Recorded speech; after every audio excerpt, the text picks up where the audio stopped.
Hi water signs, Cancer, Pisces, and Scorpio. Welcome po sa ating channel. At ito ay inyong daily gabay tarot reading for March 30, 2024.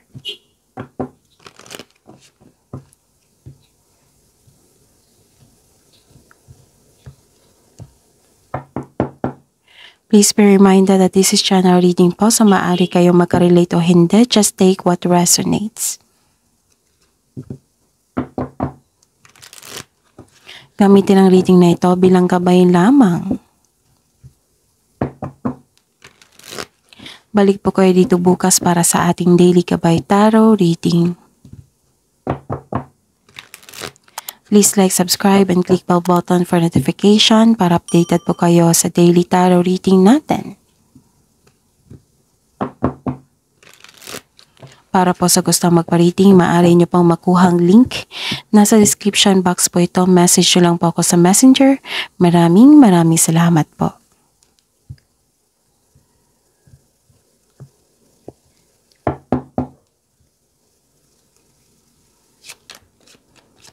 Spirits Guide, ano po ang mga ganap sa araw na ito, March 30, 2024, para po kay Cancer, Pisces, and Scorpio.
Mga mensahe po para kay Cancer, Pisces, and Scorpio ngayong March 30, 2024.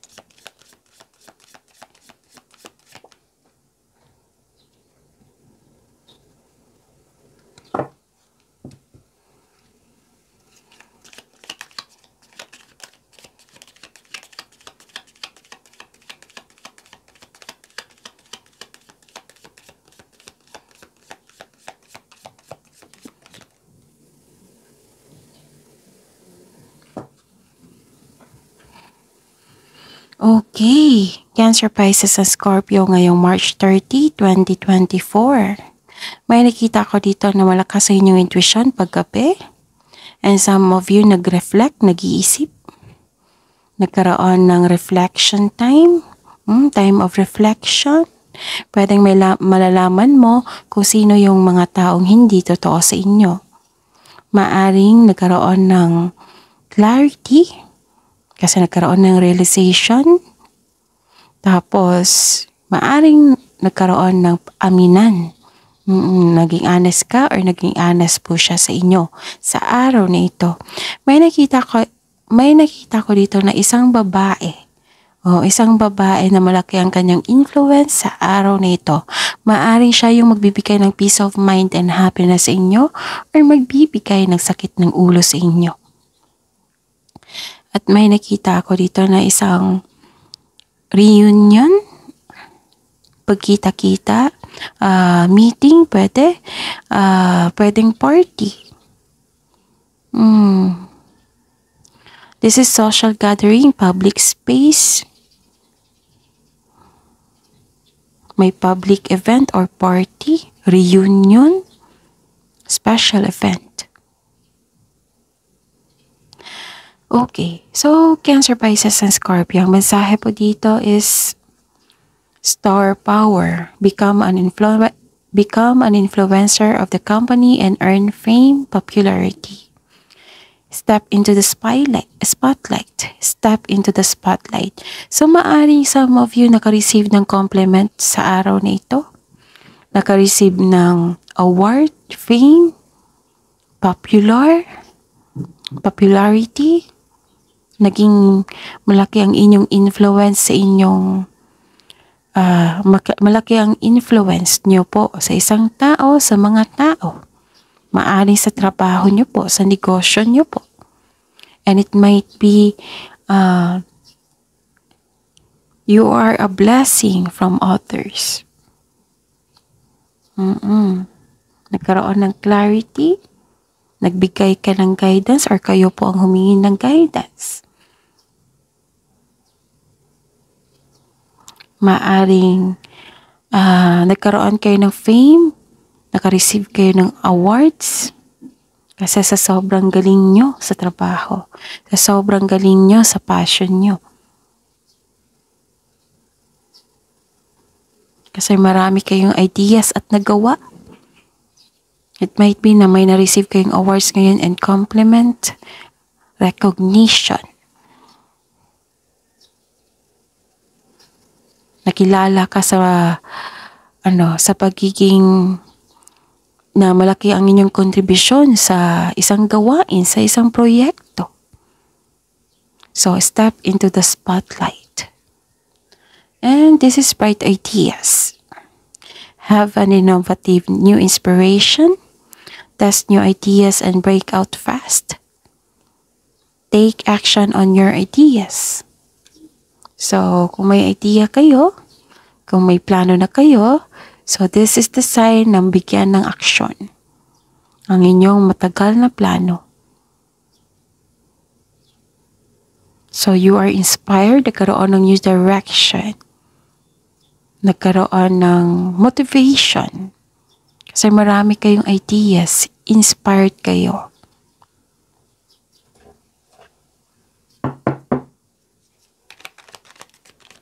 Spirits Guide, energy po ni Cancer, Pisces at Scorpio ngayong March 30, 2024.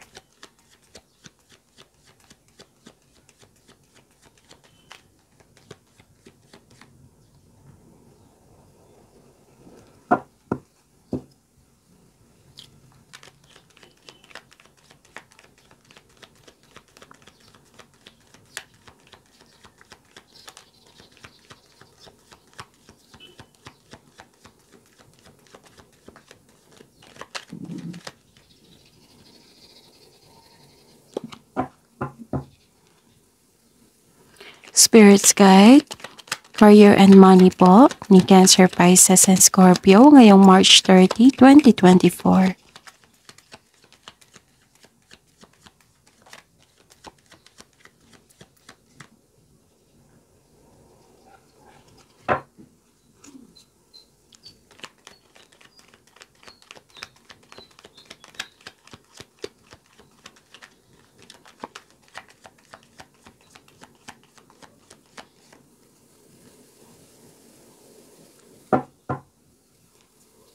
Spirits Guide, love life, self-love, partnership, and romance ni Cancer, Pisces, and Scorpio ngayong March 30, 2024.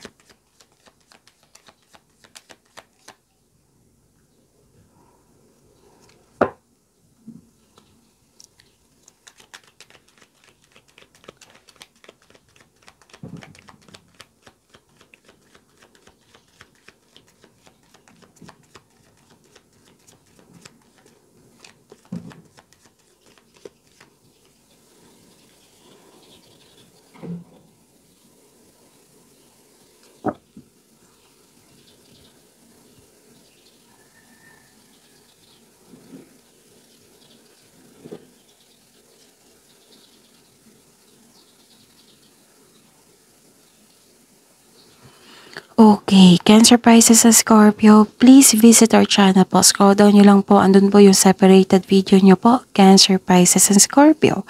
Love reading at saka may monthly gabay tarot reading po for April. At may ongoing po tayo regarding sa monthly gabay tarot reading for career and money. First half of the month and second quarter of the year. So, abangan nyo po. Cancer, Pisces, and Scorpio. And open na po for booking yung ano tawag dito? Yung Mantika by Tarot reading natin. Open for booking. Nabulol ako, pasensya na po. Open for booking na po. So, click nyo po sa video na ito. May description box po dyan at may link. So, click nyo po and message me sa messenger. Kung paano mag-booking. So, ayun. Sa gustong malaman ang ganap sa inyong buhay pag-ibig, sa career and money, at sa inyong sarili, at mas makilala pa inyong sarili. Kung gusto nyo ng gabay, then message me po sa nakapost dito na link sa description box. Maraming salamat po. Okay. Cancer, Pisces, and Scorpio. Sa araw na ito, March 30, 2024, may persistence na naganap, nagkaroon ng self-reliance, may posibleng may atake sa'yo bagamat ikaw ay handa. Posible ring may mga hamong parating, kagaya na pag-antala, delay, or di kaya'y pagkakaroon ng stress sa isang bagay, sa isang tao. Nakaramdam ka ng pagod at handa ka ng sumuko, ngunit malapit ka na. Malapit na itong matapos. And sabi po ng card dito na move forward. Tapusin mo ang mga nag-aantay na gawain. Some of you nakakaranas ng struggle sa trabaho o negosyo. This is only temporary. Huwag po kayong sumuko. Sabi po ng card. Oras na para gawin ang huling hakbang tungo sa pagtatapos ng inyong gawain, ng inyong proyekto o pagtatapos ng pangmatagalang pagsusumikap. Huwag po kayong mag-give up. Okay? Tapos may nakita ko dito sa mga single. Nahirapan kayo sa pagtanggap ng bagong tao. Kasi guarded ka. May issue pa sa past nyo. Maaring hindi nyo pa napatawad ang inyong sarili, ang sitwasyon, ang isang tao. Naging guarded ka kasi ayaw mo masaktan.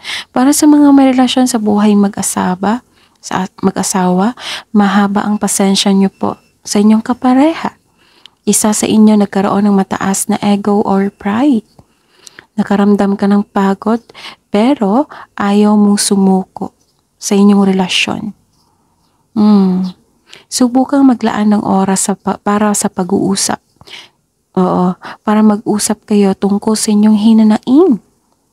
So, kailangan magkaroon ng honest conversation dito. I-address nyo yung hurt feelings nyo at mabigyan ng solusyon.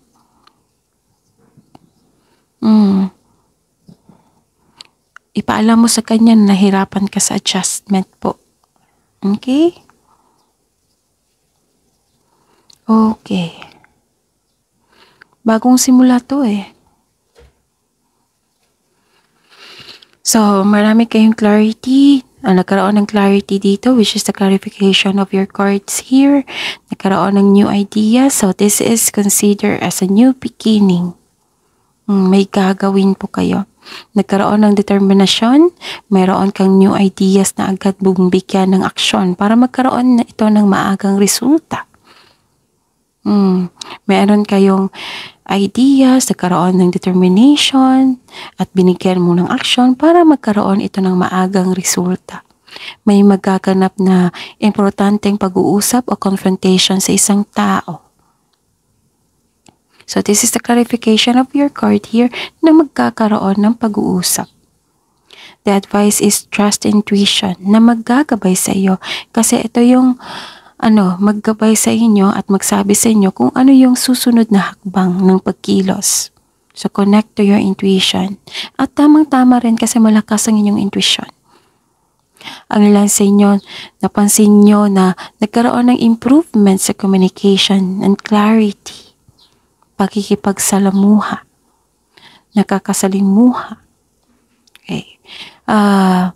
Nagkaroon ng improvement sa inyong communication.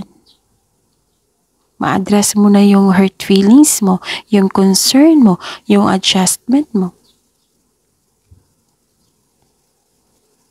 Sabi po dito na nagkaroon ka ng bagong insights and clarity kung paano i-improve ang inyong kaperahan o proyekto. Sign din ito sa gustong magsimula ng negosyo na mag-level up sa trabaho, sa posisyon. May message din dito sa love life. Para sa mga single, huwag kang mag-alinlangan na mag-invest sa bagong relasyon or opportunity. Para sa mga marelasyon, sa araw na ito, magkakaroon kayo ng masinsinang pag-uusap ng inyong kapareha. Improve your communication po at bigyan ng solusyon. Okay?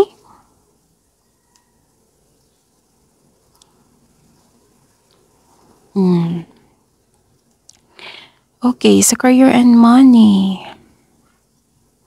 So, nagkaroon ng delay. A delayed abundance. May dumating na opportunity na hindi mo napansin. Hindi mo ito nakita dahil you're trying too hard or nasa wrong direction ka. So, balik kayo dito sa inyong intuition. Kailangan niyong makinig at magtiwala sa inyong intuition. Kasi ito yung maggagabay sa inyo patungo sa isang path, sa tamang path, patungo sa success.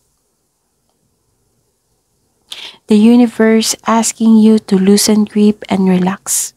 Mag-reconnect ka at mag-ask ka ng divine assistance. Nagkaroon ng delay, habaan ng pasensya. Bigyan ng atensyon at habaan ng pasensya. Okay? At ingatan po, sabi po ng card dito na ingatan niyo po daw ang money. Kasi may nakita ko ditong loss of money. Maaring napagasta kayo or may kumuha ng inyong kaperahan. So ingatan po, magdobleng check nyo ang kaperahan niyo po. Baka napagasta kayo ngayon. Baka may kumuha na hindi sinauli. Okay? So, kailangan nyong ingatan ang inyong kaperahan. Okay. Nagkaroon ng pagkakaisa dito. You're earning memories. May customer kayo na maaring bata, may client kayo na maaring bata, or may tinuturuan kang bata. At nakikita ko dito na very supportive ang family mo, even your co-workers. Naghahatid sila ng motivation sa inyo na ang siyang dahilan na magkakaroon ka ng focus at sa pag-achieve ng inyong goal. Actually, may nakita kong plano dito na mag-dinner outing or reunion. So, this is the clarification of your card here. May nakita ako dito na after nitong trabaho nyo, mag-spend time kayo sa mga bata. Pwedeng anak mo, pamangkin, apo. Pwede din inner child mo. So, give time. Tama yan. Mag-give time kayo sa kanila para ma-refresh mo rin yung inner child mo.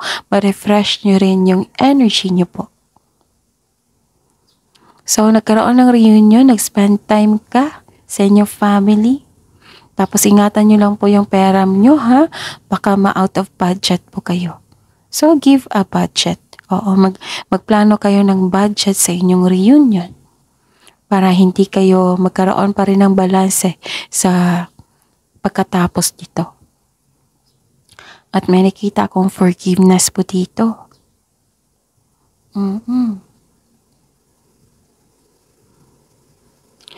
And, okay. Sa buhay, pag-ibig, love life, self-love, partnership, and romance ni Cancer, Pisces, and Scorpio, makaka-receive kayo ng isang balita na which is dapat maging ready kayo. May nakikita ako dito na isang tao na immature pa, ayaw binabalaan, ayaw makinig sa bawat sinasabi nyo. Nagkaroon din ng frustration dito. Kasi gusto mo mag-level up ang inyong relasyon, ang inyong sarili. Kailangan nyo po ng pagpaplano. And this is the clarification of your cards here. Na nagkaroon ng may tao na hindi totoo sa inyo at nalaman mo ito. Nagkaroon ng dissatisfaction. Nagkaroon ng may naramdaman kayong takot at malakas ang inyong intuition po. And this is also what I meant is, sa mga single dyan, maaring may malaman kayong sekreto mula sa inyong maliligaw.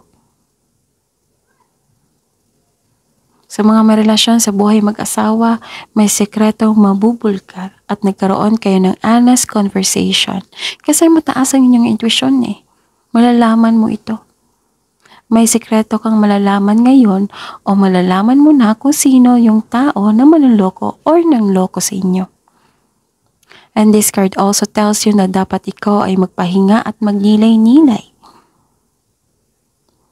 May warning dito na babala po sa nagtatagong anyo, yung kaaway, na hindi maganda ang kanyang turing sa inyo. Be careful of seeing things that are not there. So may tao na hindi totoo sa inyo. Okay? Pero if I were you, Cancer, Pisces, and Scorpio, focus kayo sa binigay na message dito. Focus kayo sa inyong gawain, sa inyong trabaho. And take action kung nagkaroon kayo ng ideas at pagpaplano. Kasi puro pagpaplano dito. Take action rin. Claim this blessings. Ito, blessings rin ito. And ito, bagong simula.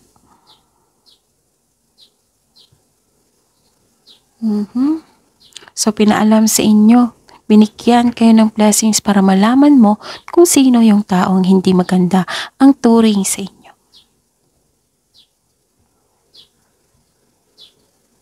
So, huwag kayong magpadala sa inyong emotion, ha? Kailangan yung balansehin yan. At tanggapin na may tao talaga na hindi lahat ng tao na magugustuhan tayo. Hindi lahat ng tao na ma-appreciate yung mga magagandang bagay na binigay natin sa kanila. Hindi lahat ng tao na ma-appreciate yan. Kasi hindi sila tulad nyo na mabait and genuine sa kapwa nyo. Help yourself. Focus kayo sa career and money nyo po. Kung may concern kayo sa isang tao, lalo na't kasama nyo ito sa trabaho, and please be reminded na you are not there para gumawa ng circle of friends. You are there para sa growth mo. Para magkaroon ka ng pera para sa growth mo. Para magkaroon ng self-growth, career growth. Para sa matagal mo ng plano, na may isa katuparan yung plano mo sa buhay para sa inyong pamilya. Okay? Huwag niyong hayaan na mapektuhan kayo sa toxic traits ng katrabaho nyo.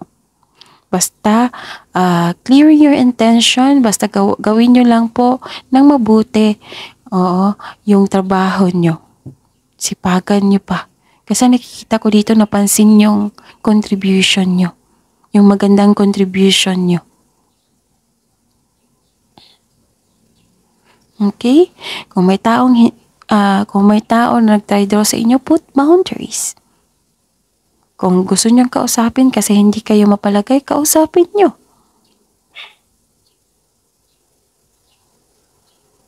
Kausapin niyo. And express your feelings. Maging totoo ka sa inyong sarili. And huwag niyong pilitin ng isang tao na magbago. Kasi kung gustuhin niya magbabago talaga yan. If you have an expectation sa isang tao na hindi niya nabigay, huwag kayong ma-disappoint. Kasi hindi lahat ng kasing husay nyo. Cancer, Pisces, and Scorpio.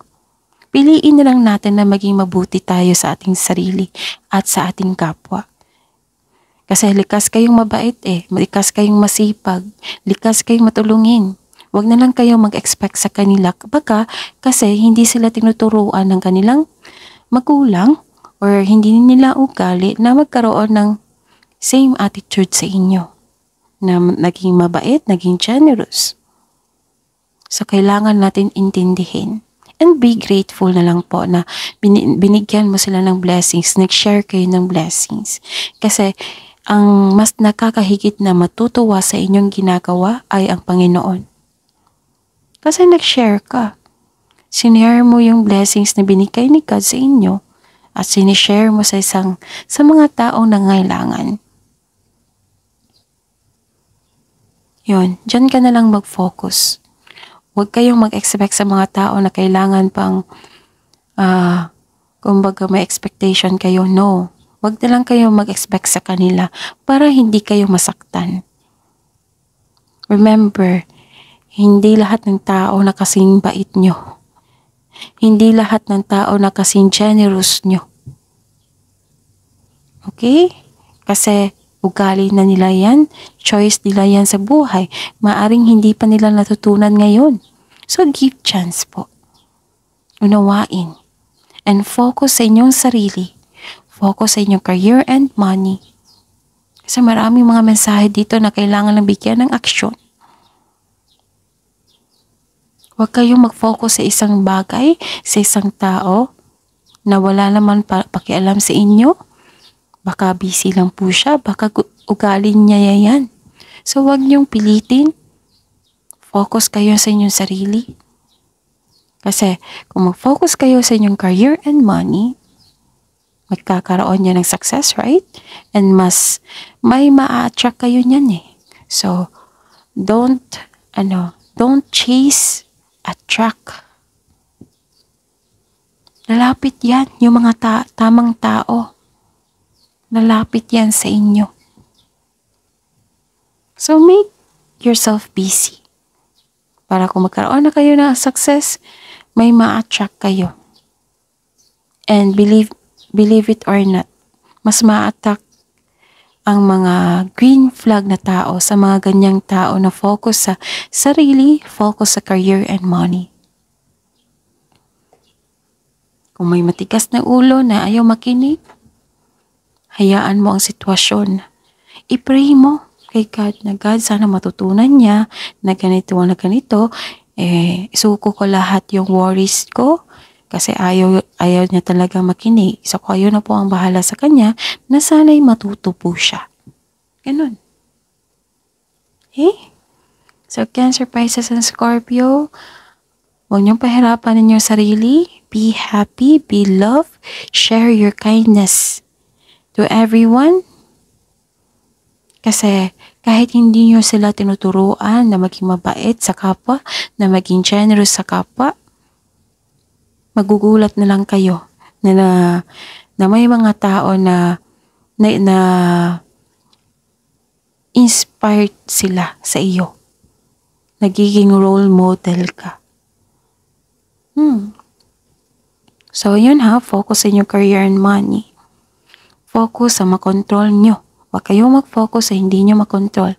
At tanggapin ang mga bawat nangyari na hindi naayon sa ating gusto. Tanggapin natin, embrace, surrender, let go, and forgive.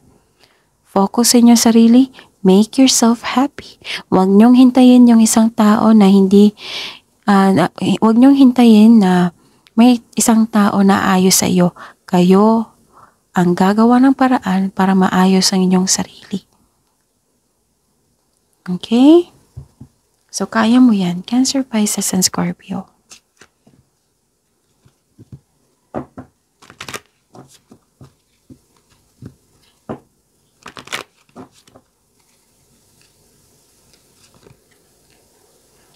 Love message para sa mga single. Your potential is endless. Love message po para sa buhay mag-asawa at sa mga may relasyon.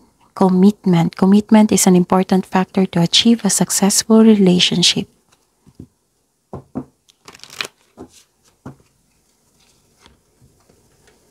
Okay, wisdom message. Stay grounded and welcome the new knowledge and perspective coming to you. Knowledge, ideas. This is blessings. So acknowledge the blessings, Cancer, Pisces, and Scorpio. Celebrate it. Kahit konti lang po. I-acknowledge nyo po yung mga blessings na tanggap nyo. Kasi nakabuti din yan sa inyo. At matutuwa ang universe kasi in-acknowledge nyo. And this is balanced spirituality and practicality.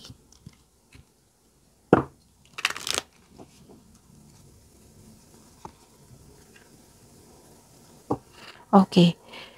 Spirits, guys, angels, archangels, guardian angels. Message nyo po. Message from Archangel Chamuel.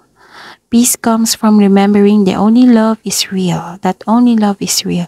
That is your reading, Cancer, Pisces, and Scorpio for today, March 30, 2024. Please like, subscribe, and click bell button for notification para updated po kayo sa daily tarot reading natin. Maraming salamat po.